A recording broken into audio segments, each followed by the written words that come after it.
Welcome back to Zero Gravity Live, your weightless weekly tech talk podcast, bringing all the latest discussions right to you. I think a podcast is where you just swear a lot. And that I you do like right that there. better almost. Yeah. Zero Gravity Podcast coming Yes. to a dark podcast platform near you. Hey, y'all, we're sponsored by Object First, Oopie, which is the best storage for Veeam. We're so thankful they allow us to get together every week and do this and be here with y'all. If you're watching from YouTube, make sure to hit like, subscribe, leave a comment. All those things help us out. If you're listening on a podcast platform, please leave us a nice review. Again, these things help and we appreciate when you do it. My name's Anthony. I'm joined by my two best friends, Matt and Sterling. Gentlemen, how you doing this week? Doing Doing just great good. over here. Absolutely, man. Happy to be back Love. home after last week. I know we're going to get into that. That's it, right? So last week, Mhm. Sterling and I were at RSA. We left poor Matt to hold down the fort here on his own, but I did watch the episode. He did a great job. So always shout outs to Matt for filling in when life gets chaotic. Let's talk a little bit about RSA. So if you saw the previous show, you saw some clips of us there. Let's just take a minute to kind of dig into some of the things we saw and what we did. Sterling, what was your big takeaway from the event? Wow. We chatted a little bit about this last week, Anthony, when we were kind of walking through meeting with a lot of these vendors, talking about where a lot of vendors were focusing on this year, where they had focused on last year. There are going to be two things that jumped out to me. Certainly is that everybody wants to be in this space. I think you and I had discussed even as soon as 3-4 years ago at RSA, we really didn't see data management vendors, data management, data backup, data replication. They really didn't play too much in that security area. And I think what we're seeing today is a lot of these companies, if they don't want to be looped into security, they're going to be looped into security. So we saw all of the major players in any part of the data, any facet of it, the data management, the data backup, the data, in any sorts of that, they were all there. And the big thing that I'm sure we'll talk about is we saw many of the solutions this year dedicated to really coalescing or wrapping up a lot of those point solutions that we've all accumulated over the past few years. So those are the two big things for me that really stuck out at RSA. What about you? Yeah, so for me, being there, we had an intent to be there. I had to support our good friend Jason Garbus, who I think I've mentioned a number of times on this show. He's the author of Zero Trust Data Resilience. So Jason had an opportunity to present his research to a large audience as well as sign copies of his book. I do have I have my signed copy right here. So, if any of y'all were worried, I have my signed Jason Garbus, Getting Started with Zero Trust.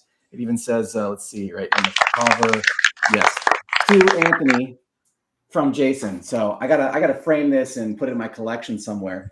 Nice. But it was Dig it. it was yeah, it was great to see the audience that accumulated for him because we've talked about this before, but Yeah. backup has not always been associated with zero trust, nor has backup storage. I'll throw the QR code up on the screen if anyone's interested in scanning and giving it a read.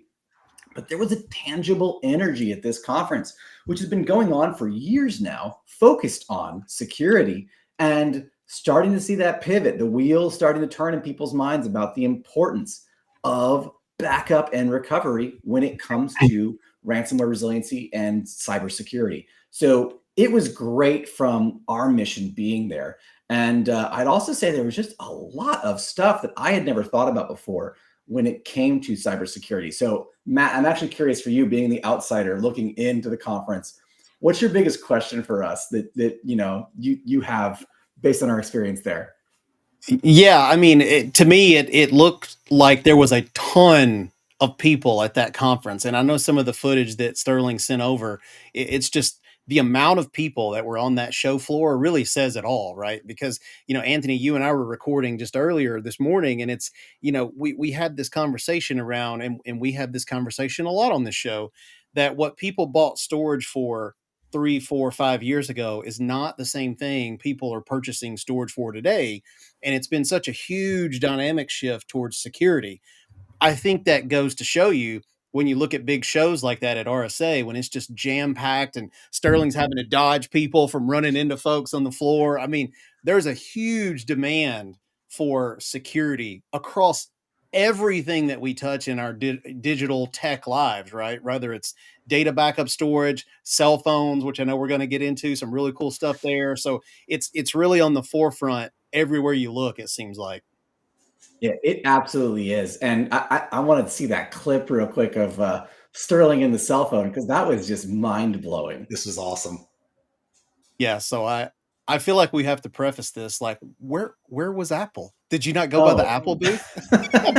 we asked that question. If they were there, we missed them. There was a I booth think for we just missed about it. every company I never imagined to be at a security conference. Really? But Sterling and I were walking the floor and we did note, I'm like, is that Samsung over there? Like, what's Samsung doing here? They do monitors and cell Well, phones. And it That's turns right. out they have an entire cybersecurity arm and strategy, which impressed the pants off yeah. of both of us. But what you'll Truly. see here is just something that blew our minds. Yeah. Well, I know Ryan Post is somewhere doing the air pump with his fist right now. So go Samsung. So He is what do you winning right now. what do you say we roll this clip? Let's check it out. Let's do it. Here we are, day 3 at RSA, and it's all about security. But we always hear only about cloud security and the paradigms when everything is kind of folding in the data into the cloud. But what we have here also is some really cool hardware tech. We just passed by the Samsung booth and we saw this really cool tech that allows Samsung phones to be taken inside of some really high level areas such as SCIFs and high security areas. One of the things that allows them to do that is this really cool thing that I'd like to show you right now that actually keeps the phone, I believe if I say this correctly, creates white noise so that no one can hear the phone or no one can hear stuff that's being said around the phone. And it also closes off the camera mechanically. Take a look. So this is it. If you see right now, it's open in the back. All right, now what do we need to do to close this thing? All right, and what we're seeing right now, it closes all by itself. And in addition to that, in the front, that's also closed now too. And that white noise, 3 speakers are now producing a white noise so that you cannot have a conversation that you shouldn't have in a top secret area. This is some really cool tech, and I think we're gonna see a lot more of it as we look at the holistic view of security. See you guys later. I need that in my life, Right? right? Like it was so cool to see Sterling just like do this little swipe. The camera's closed on the back, it closed on the front, it was blocking sound. Like that is next level security. And based on our conversation we had in that booth, this helps with 3-letter agencies that need, to, if you might need to bring your cell phone into that place, usually you have to drop it off at the door. You can't bring it in. This allows them to expand their abilities to interface with these kind of technologies and actually integrate them into their corporate work lives.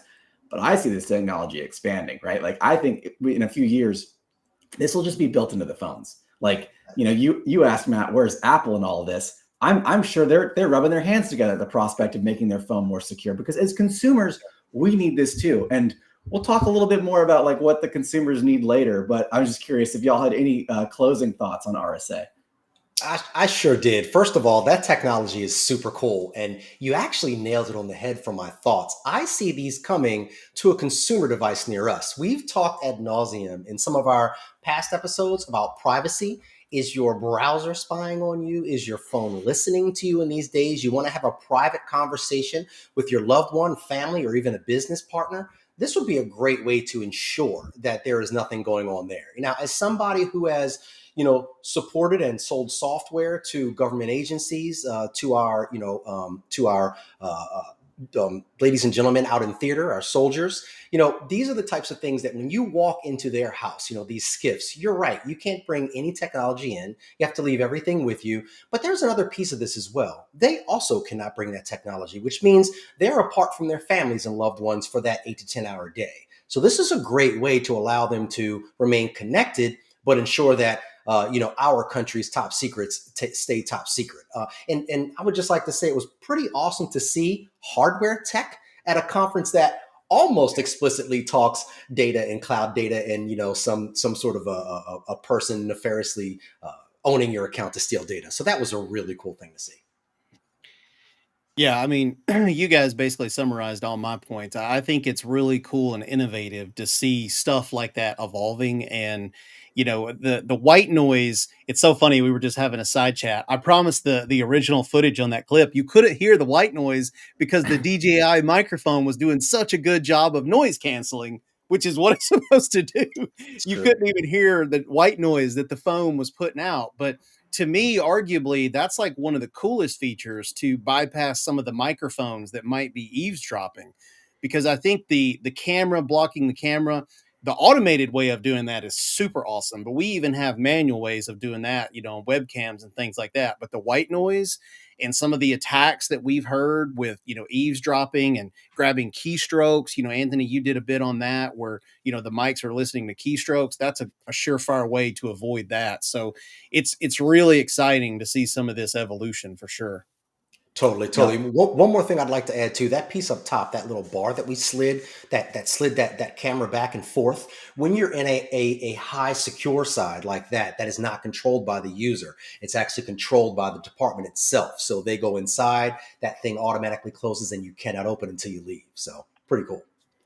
They really thought of everything, and I think that was my general takeaway from this conference is, it was great to see Jason and see his work be appreciated. It was awesome to see all the advancements in technology paired with security, but everyone is thinking about this. There were, I would dare to say, thousands of companies at this event, and it was so many people. Like Matt said, it was overwhelming. It was even bigger than last year, and everyone is thinking about the importance of cybersecurity. Everyone's talking about AI, but everyone's thinking about cybersecurity. And that was the thing, was you have conversations with people, you can't go 5 minutes without them saying the word AI. But when you actually look at what they're building, it is just like hardcore security. And I loved that because it felt like we hadn't walked away from what worked. It was embracing all of the knowledge we've gained over the last, decades of trying to, fight off bad actors and then making it work holistically in any case and scenario. So great conference all around. And I'm sure we're going to continue to talk about it as even we go on through this episode and future episodes as well. But let's take a little security break. Matt, I've already seen a little clip or a preview of what you've brought to the show today. Okay, so you said AI, and I'm like, that's a perfect segue, right? I got one. So did we get 5 minutes? That's all I got to know. Dude, so speaking of AI, I don't want to roll this clip because it's a little disturbing. You guys can go watch it. So I'm sure, most everybody has heard of Chat GPT by now. If not, please get out from under the rock that you've been living under.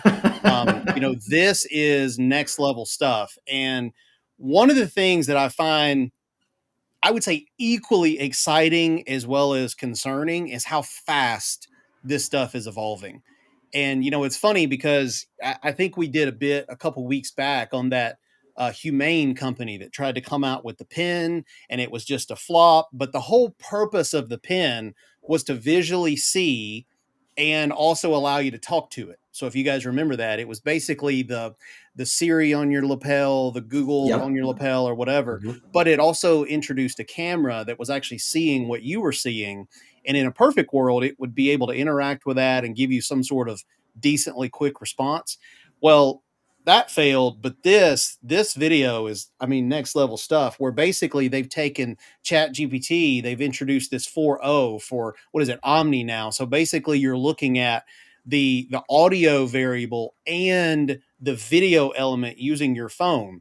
So before, where it was typical of chatbot where you're typing, now you can literally talk to this thing and it's using your camera and your audio to help it respond intelligently. And when I watch this clip, I'm like, okay, I've seen this movie. It doesn't exactly end well for the humans. But I think if done correctly, and again, back on this whole thing about security and, again, like the whole Spider-Man quote, right? With great power comes great responsibility. I feel like if we do this correctly, this is going to be game changing to be able to interface with this and not have these crazy delays. So I really, the whole point about being able to do it in real time to me is the most exciting thing because I think for it to actually work, you can't ask it something and it take a minute to give you a response. It's got to feel natural, like a conversation. And watching the video, I was a little, maybe we should slow down.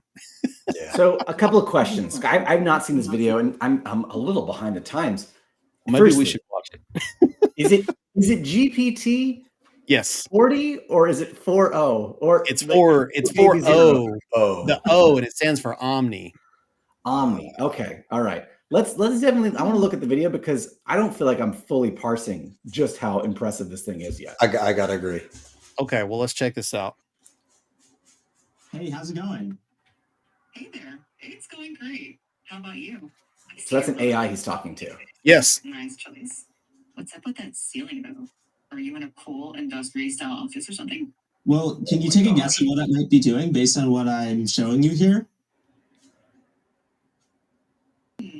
From what I can see, it looks like you're in some kind of recording or production setup. With those lights, tripods, and possibly a mic, it seems like you might be gearing up to shoot a video or maybe a live stream. Yeah. In fact, we've got a new announcement to make. That's exciting. They're always a big deal. Judging by the setup, it looks like it's going to be quite a professional production. Is this announcement related to OpenAI perhaps? It is. And in fact, what if I were to say that you're related to the announcement, or that you are? We're losing a little bit of audio, but I get it now, and that's horrifying. Specifically about me as a part of OpenAI. You've got me on the edge of like, well, I don't really have a seat, but you get the idea. What's the good news? Yeah, we've got a new model that can interact with the world through audio, vision, and text. Yeah. Wow. That's It was a terrifying. natural flow of a conversation. He literally take his phone and just pan around the room, and she responded in real time with what she saw, what she felt was going on, and her thoughts on it, right? So here's what worries me, right? And again, being the cautious and the fearful side, how natural did that sound? Like the person responding, the AI responding, it sounded natural. Imagine sticking that in one of these crazy robots that we've seen them build, and it's using that to basically navigate itself around and talk. Yeah. Like we're on the cusp, man, and I don't know what I think about it. Which cusp? Right. Skynet. I mean, it is. So I got to spend a little time with Gemini AI about a month ago, and I built my own little chat bot, and I wrote all of the sort of instructions for it. And let me tell you, it's impressive when you see a demo of it, but you can't begin to like comprehend how impressive it is until you've like actually gone and written one yourself, because then it's like I'm telling you how you're going to behave and how you're going to act and how you'll respond to certain questions and when you're going to give compliance-based answers like I am just a robot and when you're going to act like a human being. And the more you spend time like prompting and programming one of these things, the quicker you realize like it's so vast. Like, yeah, you can ask it any question and it'll give you an answer, right, wrong, or otherwise, but you can tell it how to be. And just in that video there, seeing him interact with the robot, looking through the room, responding to things, responding to his questions, like all of that had to be prompted and engineered for her to act a certain way. And, you know, bringing this all back to security and just the kind of wild power of computation today, I could almost see this replacing a lot of various first steps in human interaction, right? Like you go to an auto dealership and rather than a tech come look at your car, you talk to a robot, looks around your car. It's like, oh, I see the dent right there. Or, oh, your damage is under the hood. Let's open it up and take a look. And it's like, before you even get to the mechanic, you're evaluating this stuff. Like it's pretty wild to me. And it's also pretty scary, but every time we see this for the first time, you can just see the possibilities and the potential. Yeah. But I do wonder, what are the downsides? I don't know if we have to wonder what the downsides are. Here, I think we already know it. So with some of the downside, it's so funny because we're techs, you know, we want to see this stuff advance. We want to see our lives become easier in so many ways. Oof, but it's like we're teetering closer to that edge, that one more thing where, not just we lose control, something else takes over the world, but it just makes it that much easier to remove the human element, which really arguably, even though it's the weakest link in security, it's also sort of that last bastion of where we still have control. So that's going to be very interesting to see going forward. The part that worries me also, back to the security vein, that we're talking about on the show today, is, Anthony, I think it was you that brought up that topic a while ago of the deep fake, right? Where somebody got on a virtual call, not only simulated their voice, but their visual, like their actual appearance. Imagine if this thing had, unfeathered access to the internet and all the interwebs and all social media and all the things. Likely it could get recordings of people and then synthesize voice. It could get video recordings and synthesize, like, artificial reality type. I mean, that's what worries me the most, is like, you're right. In theory, you can set guardrails around it, but if somebody doesn't code right, or again, worst case scenario, the whole Skynet thing happens and it becomes self-aware at some point and rewrites code, then what? And to me, that's the cusp. I hope we don't ever cross over to the other side to find out. But the speed at which this stuff is evolving is just mind-boggling. I did think of another downside as you're going through your thing, and we're going to get to the deep fakes in a minute, Matt. Don't you worry. Oh, nice. Here's my question to y'all before we move on to the next thing. If I can just use my phone and talk to a robot and say, what is this thing? Or how does this thing work? Or, and it just feeds me an answer. I remember my parents getting upset with me that I would just go Google everything growing up. And there's the answer. Google said it. It must be true. And like, well, there's encyclopedias of knowledge. There's history books. And I would argue and say, well, history is written by humans the same way that Google search results are written by humans, in a way, right? Like, we're always getting back to the human element. But this feels like the first time that we've really removed the human element from the equation, right? And AI is aggregating data. It's building all of these things based on what it knows to go and look for. And it's making decisions, as opposed to a human saying, well, I want to include this in the Wikipedia page, or I want to include this in the book I'm writing, and I'm going to omit this or that because it's not valuable. AI is just doing the best it can to aggregate this based on human rules, but at the end of the day, it's making the decision. And I do wonder, as we continue to become more and more dependent on technology, does this lead to us being less able to think for ourselves, to figure out and understand problems and challenges that we come across? Or does this just become the easy button and we're in Wall-E world and everyone relies on their AI assistant to tell them everything because we can't think? Wow. That's actually something to kind of think about. In some ways, I may see it just sort of that next step of evolution. I know how to write cursive. From what I understand, they aren't teaching cursive in schools anymore. It's sort of an antiquated thing. And maybe these might be, way back in the day, our parents and their parents, they didn't have calculators, and they were calculators. And now they're these, smartphones that do these things for us. What I think is going to be interesting to see is what are the tools that are going to pop up that are going to be these, I don't want to call them stopgaps, but maybe, things that help you watch what's going on there, things that help you check those things. We're starting to see some tools that come out right now that will maybe spot some deep fakes, that will maybe spot, when there's things being put up, to try to sway an election or try to sway this. We're having these tools that will sort of call out those fakes. It'll be interesting to see if the tools that will guardrail these things can keep up with the actual power of the tools themselves. It's a really good point. Yeah. Well, thanks, Matt. That was very uplifting. Yeah. Actually, it's exciting though, right? It started good. Thing. Yeah, it's exciting because I want to use all this stuff. I had to adjust the chain on one of my motorcycles this week, and I spent 15 minutes looking, for the actual, what's the foot-pounds of torque, what's all this stuff. I mean, imagine how fast I could have been with that. So there's some positive sides there. I think, to your point, Sterling, it's got good applicability if done correctly.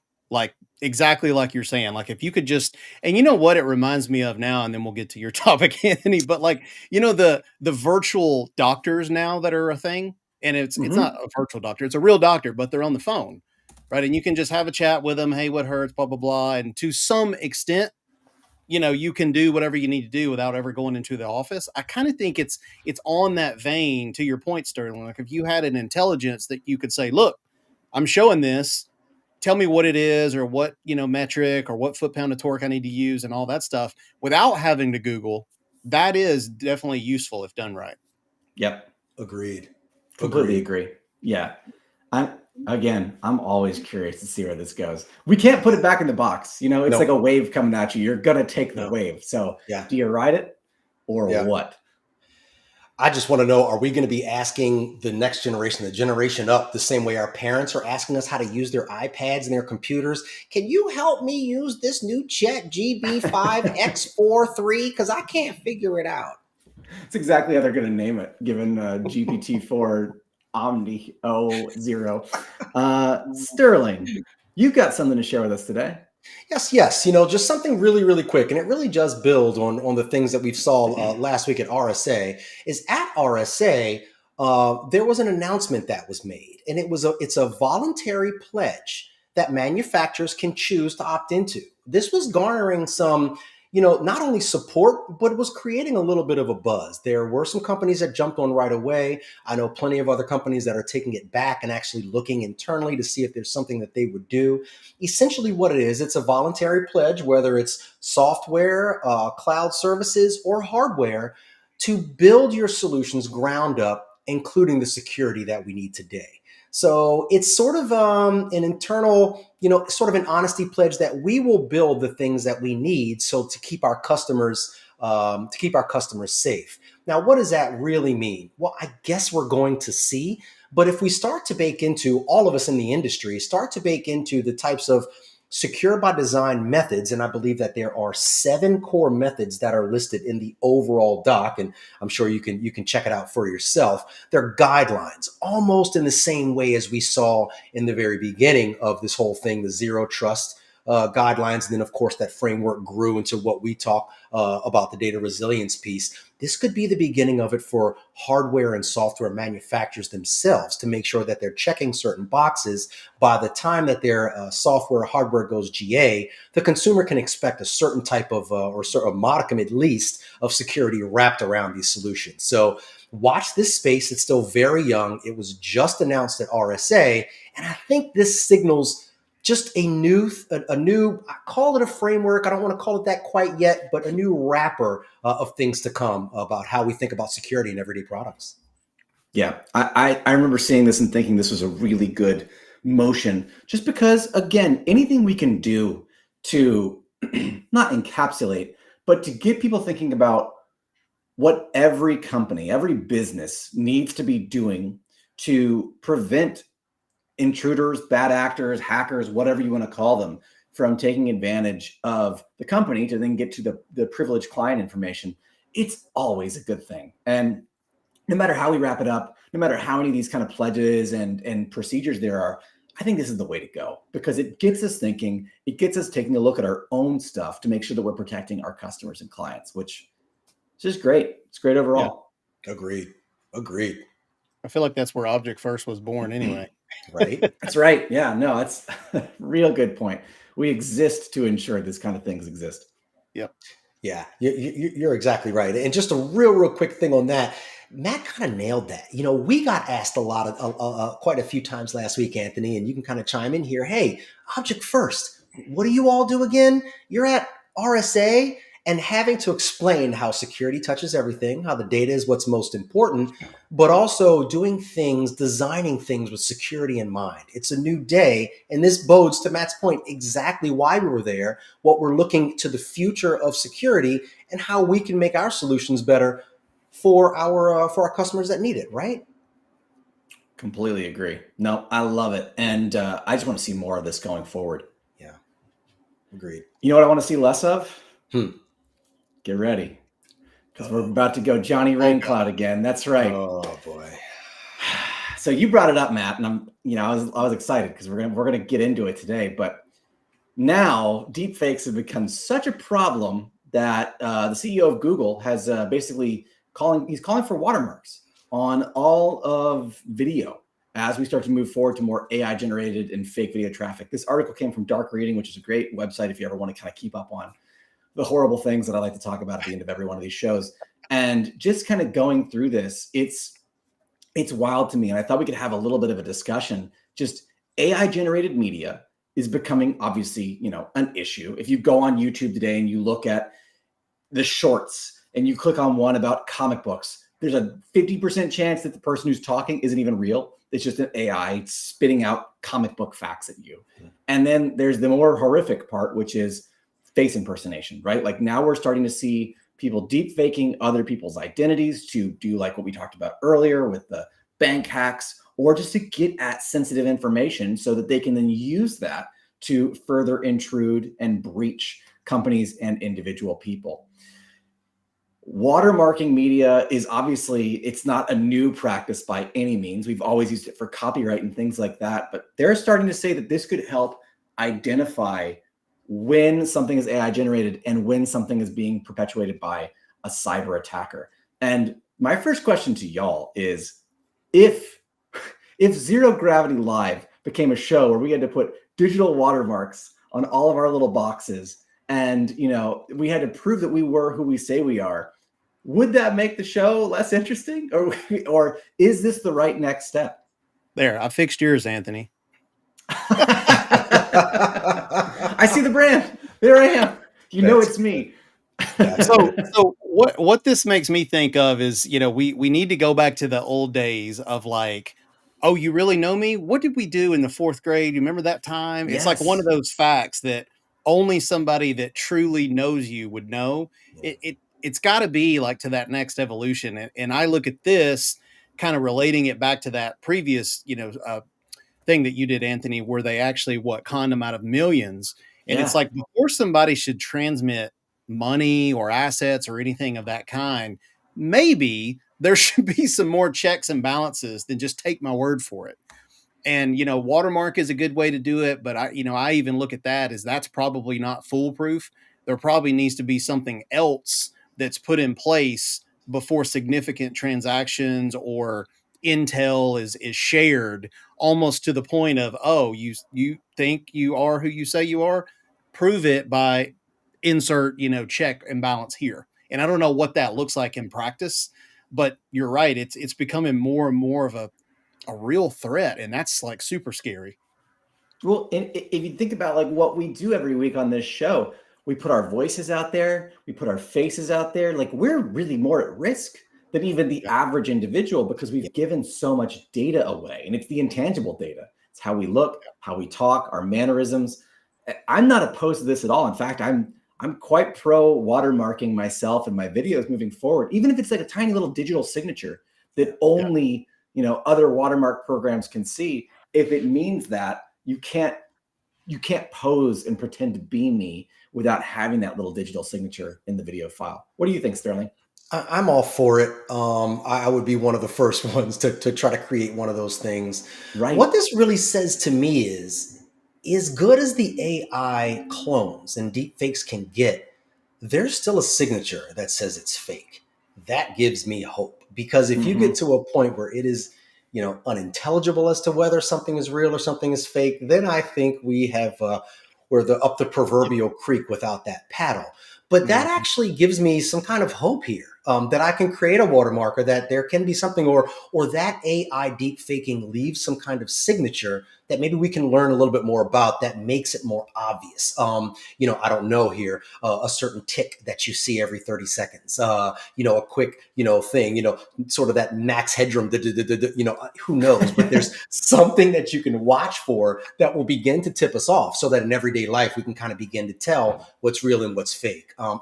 Like you, Anthony, I'm all for this. I love technology.